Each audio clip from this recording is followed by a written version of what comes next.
Erev po mga kapatid. Kumusta po ang lahat sa buong linggo? Maayos naman. Very, very good. Praise God.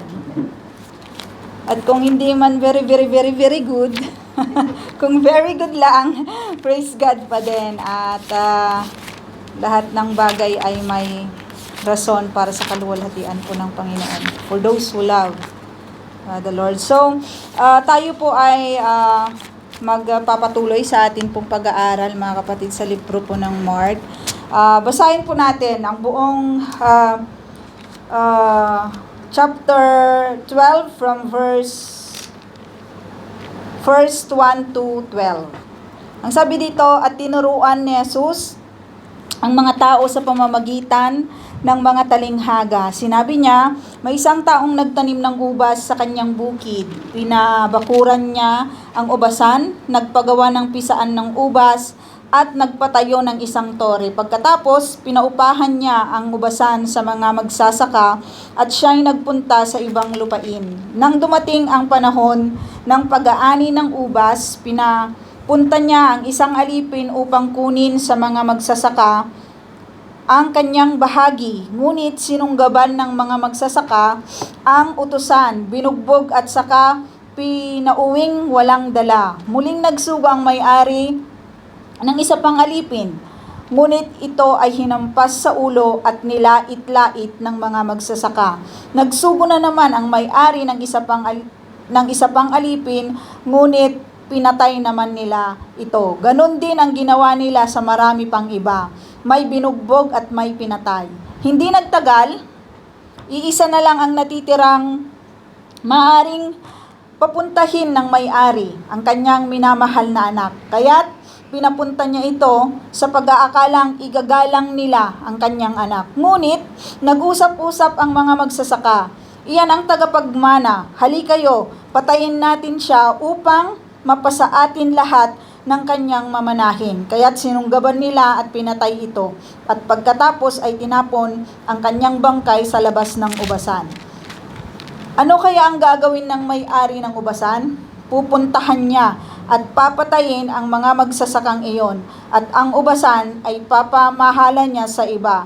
Hindi ba ninyo nabasa ang sinasabi sa kasulatan? Ang batong itinakwil ng mga tagapagtayo ng bahay ang siyang naging batong panulukan. Ito ay ginawa ng Panginoon at kahangahangang pagmasdan. Nang mahalata ng mga pinuno ng mga Hudyo na sila ang tinutukoy ni Jesus sa mga talinghagang iyon, tinangka nilang dakpin siya. Subalit hindi nila ito magawa sapagkat natatakot sila sa mga tao. Kaya't umalis na lamang sila at iniwan si Jesus. So let us pray. Heavenly Father, we thank you so much, Lord, sa inyo pong mga salita na amin pong nabasa, Panginoon, sa gabi po na ito. Lord, itinataas namin ang inyo pong mga salita na nawa maging bahagi ng amin pong buhay, maiukit, Panginoon, sa amin pong mga puso, maipaunawa, Panginoon, sa amin pong isipan ang nais po ninyong iparating sa bawat isa po sa amin. Alam namin, Ama, ang tunay na pag-ibig mo, O Lord, ay so pure, Panginoon, at walang bahid, Panginoon, ng dumi, O Lord, ang pag-ibig mo. Salamat, Panginoon, sa inyong mga salita na amin pong pagbubulay-bulayan, Panginoon, sa gabi po na ito. Nawang banal na Espiritu, Panginoon, ang siyang sumama sa bawat isa po sa amin. Kayo po yung maliwalhati, Panginoon, sa inyo pong salita na amin pong aaralin sa gabi na ito. In Jesus' name, Amen. So, nabasa po natin, mga kapatid, ang patungkol sa talinghaga, tungkol sa mga masasamang magsasaka, talinghaga, diba, doon sa naipinakita po na, the last time, nakita natin yung patungkol doon sa pag-aalinlangan tungkol sa authority, diba, ng Lord. Sino ka ba? Sabi ng mga Pharisees and Sadducees, kasi pagkatapos nun yung ito na yung paggalan-galan ng Lord, 'di ba, doon sa kanila pong mga paninda doon sa templo, at saka nila tinanong, 'di ba, si Jesus na saan bang authority nang galing sa. Napag-aralan po natin that the authority, 'di ba, na meron po ang Lord ay authority na galing po sa Diyos Ama, at ipinaliwanag po sa atin 'yon, mga kapatid. He has the authority, same authority with His Father. So, we're going to see, di ba, yung sa gabi po na ito, patungkol sa talinghaga, yung the Lord emphasize or ibinabahagi niya ang talinghagang pagtuturo sa mga tao, hindi para i-entertain po sila sa mga kapanahunan po na iyon, kundi ito ay i-confront, 'di ba, yung nakadirect yung talinghagang ito sa mga Pariseo, sa mga Sadusyo, sa mga supposed to be, 'di ba, na nagti-take care ng vineyard, 'di ba, ng Lord. The vineyard was described in the book of Isaiah na sila yung people of God. Diba? Dinescribe yun ni Propeta Isaiah doon sa kanya pong isinulat sa kanyang pong author, di ba, na sa book of Isaiah. It was directed to them na supposed to be, hindi yung focus nito ay hindi yung vineyard, di ba, hindi nakafocus doon sa mga tao, di ba, na aalagaan. Supposed to be yung mga nag-aalaga dito, katulad ng nagsasabi na nagtuturo ng kautusan. Sila yung mga tao na nagli-lead ng tama dito sa mga tao dito sa loob ng templo, but they are a corrupt leaders sa mga kapanahunan po na iyon. They are corrupt priests sa mga kapanahunan po na iyon. At hindi po tama, 'di ba, yung kanila pong mga puso, hindi sila yung good steward na supposed to be sila yung gumagawa ng nakikita sa kanila pong mga buhay, 'di ba, yung mga bagay po na ito. At sa unang verse, sabi dito, at tinuruan ni Jesus ang mga tao sa pamamagitan ng mga talinghaga. May isang taong nagtanim, sabi niya, ng ubas sa kanyang bukid. Una, pinabakuran niya, 'di ba, yung pinabakuran niya yung ubasan. Pagkatapos pinabakuran, nagpagawa ng pisaan ng ubas at nagpatayo ng isang tore. So makikita natin dito, yung may-ari ng ubasan na yon, he provide all things, 'di ba, doon sa vineyard. Doon sa vineyard na yon, meron ng pisaan doon ng ubas, meron na doong binakuran na niya yung ubasan na iyon para hindi puntahan, 'di ba, ng kung sino-sino lang, or kung hindi pumunta yung mga hayop na sisira doon sa ubasan na iyon. So he protected that vineyard in order, 'di ba, na maging maayos sana yung pagtubo, yung maayos yung paglago ng mga ubas na iyon. At pinabakuran niya, naggawa din siya, 'di ba, na kung darating yung panahon na mamumunga na yung mga ubas, merong nang naka-ready doon na pisaan ng ubas. He provide all things doon sa lupa na iyon, para sa ganon ay wala na silang hahanapin pa, 'di ba? Wala nang hahanapin pa yung mga magsasaka na uupa doon sa lugar po doon sa ubasan na iyon, at pinaupahan niya ang ubasan sa mga magsasaka, at siya'y nagpunta sa ibang lugar. At nakita natin, mga kapatid, kung titignan natin, i-compare natin, 'di ba, doon sa buhay ng isang mananampalataya or sa buhay ng isang iglesia. Tayo po ay God provide all things. He protected, 'di ba, yung kanyang vineyard, which is the people of God. Kung tayo ay mananatili sa Panginoon, mga kapatid, hindi niya hahayaan, di po ba, yung kanyang pinili, 'di ba, na iglesia, yung kanyang pinili na mga tao, yung kanyang mga tao na mawala lang, malapalang lang, makain lang, 'di ba, ng kung sino, and He will bless His people. I-bless niya, 'di ba, ang kanyang i-provides and protects, 'di ba? At inihahanda niya para mamunga, 'di ba, yung yung mga ubasan, yung mga vine, di ba, yung vineyard na yon, inihanda ng Lord, inihanda nung nagtanim doon yung lahat ng kakailanganin, di ba, pag mamumunga na yung ubas po na yon. And we will see, kung titignan natin yung patungkol po sa ating Panginoon, that He is so gracious, mga kapatid. Ang ating Ama is so gracious enough to provide, to protect, and to give the need, di ba, ng bawat isa sa atin, the need ng iglesia na kanya pong pinili. And then dumating yung panahon, di ba, na mag-aani na, di ba, yung mga ubusan nung tao po na yon. At nakita natin kung ano yung ginawa, di ba, ng mga nag-upa lamang doon sa ubasan na yon. They don't own the vineyard. Mga kapatid, they are not the owner of the vineyard. Sila lamang yung mga nangupahan, sila lamang yung mga magsasaka doon. Magsasaka doon sa vineyard na iyon, mangangalaga doon sa vineyard na iyon. So, the focus of this parable, mga kapatid, as we all go deeper, is yung sinasabi ng Panginoong Jesucristo are those who supposed to be na tenants, supposed to be na mga tagapag-alaga ng kingdom ng Lord, ng vineyard ng Lord, ay sila yung palalo. Di ba? Nakakita na ba kayo? Sino ba yung mga sa amin nagpoporsyento?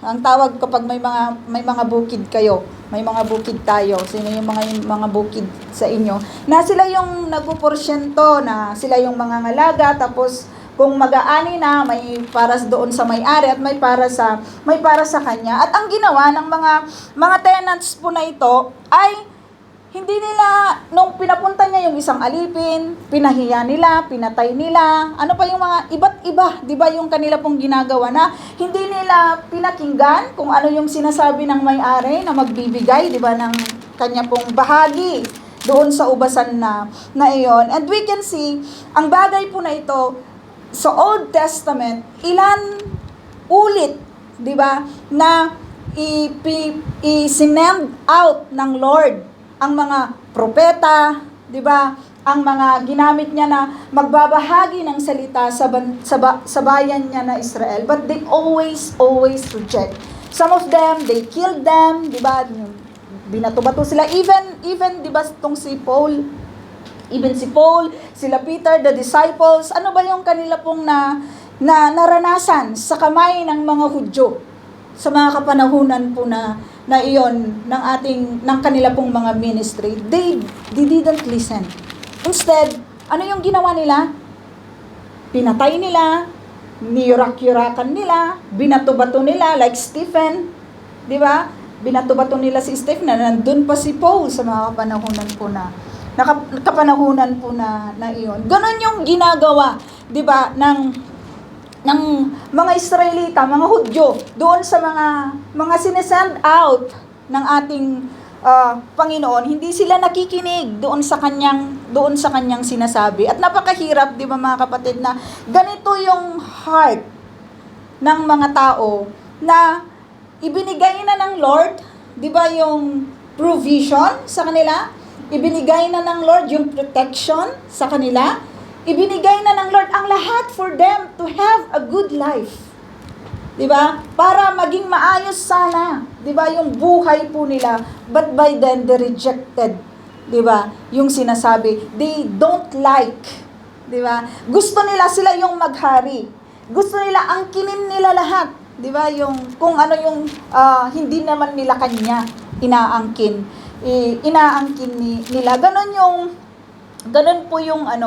Ganon po ka hard yung puso, di ba, ng mga Israelita sa mga kapanahunan po na yan. And they even murdered the prophets. And they even ignored. Hindi man nila pinatay, pero ini-ignore nila, di ba, yung salita po ng Lord. Or minimistreat nila yung mga propeta sa mga kapanahunan po na iyon. At sa mga kapanahunan na ito, mga kapatid, sa buhay po natin, when we hear the word of God, Maraming panahon po ba na nire-resist natin yun or hindi natin pinapakinggan? When God is telling us something to do, di ba, sa pagsunod po sa Kanya, do we accept or do we mistreat? Do we ignore? Kasi hindi, pag siguro nag-share, di ba, ang mga nag-share, wala naman sigurong sa mga kapanahunan na ito dito sa Israel kasi makukulong ka. Pero alam niyo sa mga ibang bansa like sa Iran, napanood niyo yung pinasa po ni Pastor, how they suffered. When you share the word of God in Iran, how they suffered. They suffered na ibibigay nila yung kanilang buhay.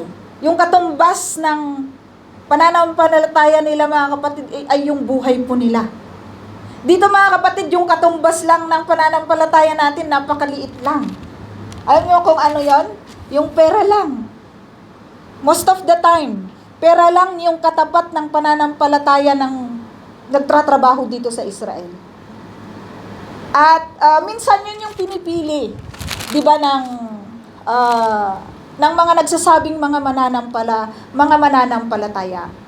Alam nyo sa Iran, how they stand their faith when they believe the Lord Jesus Christ in their lives? Handa silang magtago, handa silang gumapang, handa silang hindi kumain, handa silang tumakbo sa kabundukan para lang ma-preserve, 'di ba, yung faith na gusto nilang i-share sa mga tao. At nakakalungkot, 'di ba, mai-encourage ka talaga when you go to China, mga Chinese, na mga Kristiyano, underground. Kasi papatayin sila eh. Their lives are at risk sa mga lugar po na ito. Sa India, kung paano nila i-torture pati maliliit na bata, ay ito-torture nila just to denounce yung kanila pong pananampalataya. Pero dito mga kapatid, konting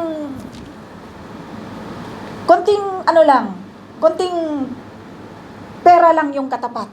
Minsan. At nakakalungkot yung bagay po na yon. Or konting problema, di ba, doon sa mga nararanasan natin sa buhay. And I wanted to encourage you. That's why I'm sharing about the people in Iran, about the people in China and India, how they stand yung kanila pong pananampalataya. They are ready to risk their lives. Mga kapatid, dito we are not risking our lives kasi there is freedom here to worship the Lord. Hindi natin nire-risk yung buhay natin na katulad po nila. We have the freedom to come here, to celebrate, to worship, 'di ba? Yung ginawa ng ating Panginoon sa atin pong mga buhay. But sometimes, 'di ba, kung sino pa yung may kalayaan, sila pa yung ikinukulong nila yung kanilang sarili. 'Di ba? Hindi nila pinapalaya yung kanilang sarili. Dito malaya tayong magpuri sa Panginoon. Mga kapatid, malaya nating ibigay, malaya nating gamitin yung buhay natin para sa Panginoon. Kung sino pa yung malaya na lugar, yun pa yung napakahirap, di ba, na palayain yung kanilang mga sarili para sa Panginoon. At nakakalungkot yung bagay na yun, mga kapatid. Nakaka-encourage yung mga tao, di ba, na nandoon sa mga places na talagang when they give their lives to the Lord, talagang ina-outpour lang talaga nila yung kanila pong passion to really serve, and they wanted to share to everybody. At yung rebellion, di ba, ng mga magsasakang ito towards the honor of the vineyard, mga kapatid. Nawa hindi tayo maging ganon. Nawa, when the Lord is telling us something sa atin pong mga buhay, huwag nating i-resist, di ba, yung word ng Lord na, teka lang Lord, wait lang muna. Nawa, wag nating i-reject yung word ng Lord kasi may masasagasahan, di ba, sa atin pong mga buhay. May masasagasaan na, may masasagi, di ba? May masasagi na ginagawa nating mga kasalanan or may mga sinusunod tayo sa buhay na ayaw nating bitawan. Nawa hindi maging ganon yung respond natin sa Lord po na ito, na gaya, di ba, ng mga magsasaka po na ito. And then sabi ng may-ari, baka yung anak ko Kasi ang dami ng sinend na mga alipin ng may-ari, pero they rejected, they murdered, they ignored, di ba, yung sinasabi ng may-ari. At last, sabi niya, wala na siyang iba na papupuntahin doon sa vineyard niya. And there is only one, yung kanyang anak. At sasabihin niya, ay siguro kasi anak ko to, irerespeto na. Same authority that I have. Same authority that I have, mamanahin niya yung aking ubasan na iyon. So, maaaring papakinggan na nila ang aking anak. Mahihiya na sila kasi anak ko na to eh. Hindi na lang ito alipin ko eh. Hindi na lang ito servant ko, but it's my son. So, nandoon, di ba, yung hope ng magsasaka na ito ay yung owner na ito ng vineyard na igagalang siya. Di ba, igagalang yung kanya pong anak. Pero ang sabi dito mga kapatid, anong sinabi nila? Ngunit nag-usap-usap ang mga magsasaka, iyan ang tagapagmana. Halikayo, patayin natin siya upang mapasa atin lahat ang kanyang mamanahin. Alam niyo, this is a prophetic na ibinabahagi po ng Lord sa pamamagitan ng talinghaga. Na siya po ay papatayin. That Jesus was speaking to his crucifixion. Binabanggit nandito ng Panginoong Hesus ang kanya pong maku-crucify siya. Ilang araw na lang ay maipapako na siya, 'di ba? Ganito yung gagawin sa kanya. Instead na igalang, 'di ba, yung anak ng owner na ito, hindi. Ano yung kanilang ginawa? Talagang iniisip na nila, plinano na nila na ito yung tagapagmana. Patayin na natin para ano? Ano yung kanilang reason, mga kapatid? Mapasa kanila yung hindi naman kanila. Mapasa kanila yung hindi naman kanila na ang ganda eh, 'di ba? Ang ganda na nung ginawa ng may-ari doon sa vineyard. Provide niya lahat doon. They just need to take care of that vineyard. And they just need to give what the owner ay kanya. 'Di ba? At magiging maayos sana yung lahat. But alam nyo, in their greediness, yung kanila pong pagiging greedy, mga kapatid, yun yung nagtulak sa kanya na patayin lahat ng pinapunta, bugbugin lahat ng mga alipin na pinapapunta nung owner na yon. At hindi lang yun. Na supposed to be, they give reverence. Yung mga Hudyo po na ito, yung mga Pharisees na ito, they are going to bow down. 'Di ba? Doon sa sinend ng Ama para sa kanila, para sa lahat. Pero ang mangyayari, katulad ng prinopesiya na ng Panginoon yung kanyang kamatayan, napapatayin siya. Papatayin siya, 'di ba? Pinupisa niya, at alam niyo yun, mga kapatid, napakasakit isipin na pati yung minamahal, 'di ba, ng anak ng owner ay ginanito, pinatay, minurder, 'di ba, ng mga magsasaka. Wala silang kung titignan natin, wala silang utang na loob. 'Di ba? Sa pagpre-prepare ng may-ari ng ubasan na 'yon, hindi sila puwersa, 'di ba, na magtrabaho doon. Hindi sila na magtrabaho kayo dito. Hindi yung may-ari, umalis lang siya at kukuhanin lang niya yung kanya, 'di ba? Pero alam niyo, itong greediness ng mga magsasaka po na ito ay yun yung nagtulak sa kanila para patayin yung may-ari kasi gusto nilang angkinin yung dapat na hindi po sa kanila. Alam niyo, mga kapatid, the kingdom of God, hindi tayo ang may-ari. Ang iglesia, walang may-ari niyan, mga kapatid. The Lord just assigned, 'di ba, katulad po ng mga nagpapastor sa atin, mga nagtuturo sa atin, they are giving, 'di ba, yung binigay station ng Lord yung mga tao po na ito. But no one is the owner, mga kapatid. Ang owner ng bawat iglesia ay ang Panginoon. Ang owner ng lahat ng ito ay ang Lord. Pero sa mga kapanahunan nila, how greedy is yung mga kapanahunan po ni Kristo, mga Sadducees and Pharisees, mga leaders sa mga kapanahunan po, they want to own that. They want to own the temple. Diba? They want to own the people, na sila yung pagsilbihan ng tao, na sila yung makikinabang ng lahat ng ino-offer, diba, ng tao. Nakita niyo kung bakit nila ginagawa yung lungga ng magnanakaw. Nagalit, diba, ang ating Panginoong Jesucristo dahil sa kanilang self-interest.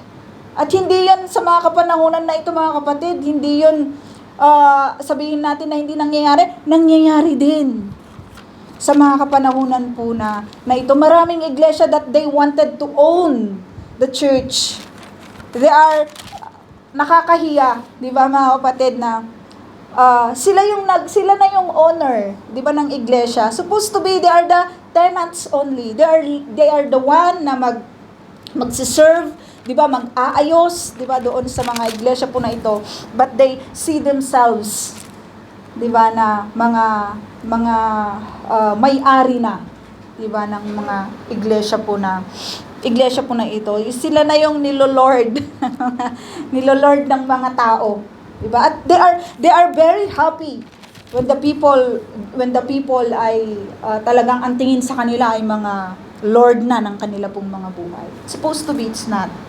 Diba? All the glory, diba, ay para po sa may-ari ng iglesia. Ay yung the humble heart. At itong mga magsasaka na ito, wala silang puso na ganon. Punong-puno sila ng puso ng ano na yan sa Tagalog, yung agong, greedy. Ano na yan sa Tagalog, mga kapatid? Kasakiman. Punong-puno ng kasakiman ang mga puso ng mga magsasaka po na ito. At ano kaya ang gagawin ng may-ari? 'Di ba? Kung kayo yung may-ari at ganun yung inyong mga tenant, ano yung gagawin ninyo? Na pati yung anak po ninyo ay pinatay. 'Di ba? Pinatay pati yung anak ninyo. Ano ang gagawin? Baka pag tayo yung ako na may anak, baka pupuntahan ko talaga yung tenant na yun, talaga naman, 'di ba, na magbo-boil yung dugo mo doon sa kanilang mga ginagawa. Kung alam niyo mga kapatid, ang mga tenant na ito, ang mga magsasaka na ito ay mga palalo. Kasi ilang ulit na pinadalhan sila, 'di ba, ng alipin. Nag-send, 'di ba? Tapos dumating yung kanyang anak mismo. Palalo lang talaga sila, pati ang kanyang anak ay pinatay po nila. Ano kaya ang gagawin ng may-ari dito ng ubasan? Pupuntahan niya at papatayin ang mga magsasakang iyon. At ang ubasan ay ipapamahala niya sa iba. So mga kapatid,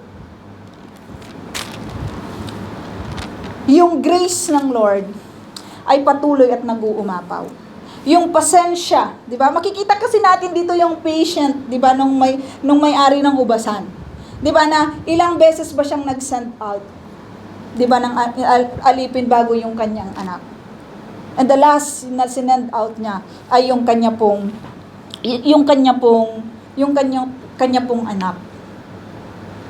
Ilang beses, mga kapatid, ilang beses din ba na sinasabi sa atin ng Lord, 'di ba, na mag-obey tayo sa kanya? Ilang beses bang napapakinggan ng bawat isa sa atin yung mga dapat nating gawin in regards, 'di ba, sa pagsunod po natin sa Panginoon? Dalawa lang kasi yan, mga kapatid. When we hear the word of God, i-harden mo yung heart mo or magpapakumbaba ka at susunod ka sa Lord. Yun lang yun. Wala nang iba. It's either you obey or not to obey. If you don't want to obey, you are hardening your heart kapag naririnig natin yung salita ng Lord, or you are humbling your heart and you are willing to obey sa atin pong Panginoon. At nai-prophesy ng Panginoong Jesucristo yung kanyang kamatayan at darating, 'di ba, ang paghuhusga. Darating ang paghuhusga. Papatayin, 'di ba, nung may-ari ng ubasan ang mga gumawa sa kanyang anak ng kasamaan. At ang kagandahan nun, mga kapatid, there is an opportunity. Dumating, the church was born, 'di ba, when Christ died and resurrected. nagkaroon tayo ng pagkakataon, mga kapatid na mga hintil. Binigyan tayo ng right ng Lord para maging tenants, para maging magsasaka sa kanya pong ubasan. We have that opportunity, mga kapatid. Binigyan po tayo ng opportunity. Napakalaking opportunity yun, mga kapatid. Sa bawat isa po sa atin, na-i-include tayo ngayon. Salamat sa ating Panginoong Hesukristo. Dahil nagkaroon tayo ng chance na maging kanya, na tawaging anak niya. Are you happy, mga kapatid, na na-include ka at ako doon sa kanyang pamilya, doon sa kanyang ubasan? Are we happy, mga kapatid? And if we are happy na marinig na included tayo doon, let us obey the Lord. Let us obey the Lord, mga kapatid. Ano man yung mga pagsubok na pinagdadaanan po natin, huwag nating hayaan, di po ba, na yun ang magpa-stop sa atin, sa atin pong paglakad. At sinabi pa dito, ang batong itinakwil ng mga tagapagtayo ng bahay, ang siyang naging batong panulukan. Ito'y ginawa ng Panginoon at kahanga-hangang pagmasdan. Ito ay nakuha sa libro po ng awit. Jesus was rejected, mga kapatid. But God the Father uses His Son to be the foundation ng bawat isa po sa atin na sasampalataya at maniniwala po sa Kanya. Lagi-lagi nating minimemorize, di ba, yung John 3:16, nakapaloob doon ng pag-ibig ng Ama sa bawat isa po sa atin, to the Jews and to the Gentiles, those who believe in Him, ay magkakaroon ng buhay na walang hanggat. At ang core ng bawat isa, ang foundation na the Jews rejected many times ang message ng Lord, ang ating Panginoong Hesukristo na sinend out ng Lord dito sa lupa, they rejected Him. Mga kapatid, tayo mga kapatid, are we willing not to reject this God? Or magpapatuloy lang tayo na i-reject kung pinapaalalahanan po tayo ng salita ng Lord? It's up to us. It's up to us. Doon sa mga magsasaka, mga kapatid, it's up to them. If they listen to the first servant, di ba? Second servant, third servant, but they don't. Until the last one, yung kanyang anak, they didn't even listen. Anong gagawin ng may-ari? Pupunta siya, papatayin niya ang mga magsasakang ito, at ibibigay niya sa iba. Gusto niyo po ba yun, mga kapatid? When God gave us something, and then He will get it and give it to others. Nalaman na po natin yung Diyos na ito. Alam na natin, kilala natin. At kung gusto pa nating mas kilalanin, the church is always inviting us to be with us dito sa iglesia at sa ating pong pag-aaral ng salita ng Lord.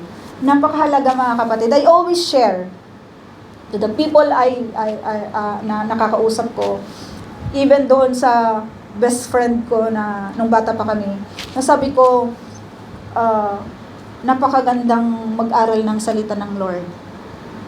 Sabi ko, nung nag-aaral ako sa Bible School, alam mo, hindi ko yun natutunan. Kasi I wanted to reject a lot of Word of God. Di ba? And kaya nagkagulo-gulo ang buhay ko, di ba? Doon sa Pilipinas. But when I decided lang talaga to really study the Word of God, na mapalalim pa yung pagkilala ko. Kasi you will not know this God that we have, mga kapatid, if you didn't know His Word. Kung hindi po tayo nag-aaral ng salita ng Lord, hindi po natin siya makikilala ng lubusan. Kasi mas makikilala natin ng lubusan ang Panginoon na pinaglilingkuran po natin kung nagbabasa tayo, nag-aaral tayo, nandito tayo lagi, mga kapatid, sa loob ng iglesia, even doon sa atin pong pag-aaral sa Bible study. At why we are encouraging each and everyone to be with us in the Bible study? Because we know, mga kapatid, na gaya kung paano binabago ng Lord ang buhay ng mga uma-attend sa Bible study, ganun ang gusto namin mangyari. Ganun ang gusto ng bawat isa na mangyari sa bawat buhay natin. Because we will testify kung paano binabago ng Lord yung buhay natin. No one is perfect, mga kapatid. Probably, we are one of those tenants, di ba, na nagre-reject sa Panginoon. Nagre-reject sa maraming sinasabi ng Lord sa atin. But when we in-immerse natin yung atin pong sarili sa pag-aaral po ng salita ng Lord, hindi ako naniniwala na hindi tayo magbabago, na hindi tayo babaguhin, 'di ba? Ng banal na espiritu na nasa atin. At nakita natin nang mahalata na ng mga pinuno ng mga Hudyo na sila yung pinapatamaan ng parable na iyon, ano yung kanilang response, mga kapatid? Yung kanilang response ay, instead na mag-repent sila, ano yung kanilang response? Nag-plot pa sila, di ba, ng masama patungkol sa ating Panginoong Hesukristo. Kung may mga areas sa buhay natin, mga kapatid, na nire-resist natin, di ba, yung voice ng Lord, which is the Word of God. Nawa sa gabing ito, magkaroon tayo ng maliwanag na pagkaunawa, na pakinggang mabuti yung salita ng Lord through His Word. Napakahalaga yun, mga kapatid. Napakahalaga na buksan natin ang ating mga tenga para pakinggan kung ano po yung sinasabi ng salita ng Lord. Napaka-patient ng Lord, mga kapatid. He's very, very patient sa bawat buhay po natin. Huwag na sana nating i-delay yung pag-respond sa Kanya. Don't delay yung Kanya pong calling sa bawat isa po sa atin. Baka pagdating ng panahon na darating na siya, hindi pa tayo nagre-respond sa Kanyang calling, mga kapatid. Tayo yung kawawa. Magiging katulad lang tayo ng mga magsasakang ito. At gawin natin ang ating Panginoon na maging sentro, maging cornerstone ng ating pong mga buhay, sa ating pamilya, sa ating ministry, sa lahat ng ating pong ginagawa. Nawa ang salita ng Lord ay maging pagpapala at encouragement sa bawat isa po sa atin. Heavenly Father, we thank you so much for your word. We thank you, Lord, for this parable, Panginoon, na mag-i-enlighten po sa amin, O God, to really obey you, Panginoon, to really give our lives, Panginoon, habang kami po ay naghihintay sa inyo pong muling pagdating. Nawa, Panginoon, maging paalala po ito sa amin na sumunod kami ng tama, Panginoon, sa inyo. Kayo po yung tunay na sumama, Panginoon, sa amin. Tunay, Panginoon, na magbago sa amin pong mga buhay at maging ang tahakin naming daan, Panginoon, ay inyo pong mga ninanais, Panginoon, sa amin pong buhay. Maraming salamat, Panginoon, at patawad sa lahat, Panginoon, ng mga pagkakamali namin, yung mga pagre-reject namin sa inyo, Panginoon, sa mga panahon na naririnig namin, Panginoon, ang inyong pong correction, ang inyong pong pagtuturo po sa amin. Now, O Lord, patuloy niyo po kaming mahalin, patuloy niyo po kaming i-give yung way, Panginoon, na papunta po sa inyo. At ito po, Panginoon, ang aming dalangin sa matamis sa pangalan ni Jesus. Amen.